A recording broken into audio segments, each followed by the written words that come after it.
Hi, I'm Brother Dan, and welcome for my fifth video of 1 minute with Brother Dan of Faith for Real Life. Feeling mo ba nanginginig ka na sa takot? Nababahala ka sa hindi mo kontrolado? The Bible says, "Fear thou not, for I am with thee. Be not dismayed, for I am thy God. I will strengthen thee. Yea, I will help thee.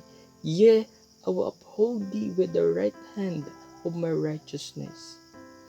Hindi sinasabi ng Diyos na hindi ka na matatakot, kundi sabi niya, huwag kang matakot.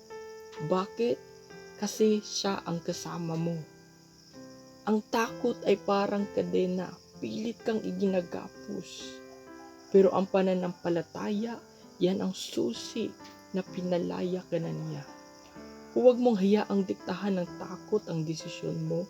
Gawin mo ang dapat mong gawin dahil alam mo na kontrolado ng Diyos ang lahat. Kapag pinalitan mo ng pananampalataya ang takot mo, makikita mo ang kamay ng Diyos na umaalay sa iyo. God is not giving you a spirit of fear, but of power and of love and of a sound mind.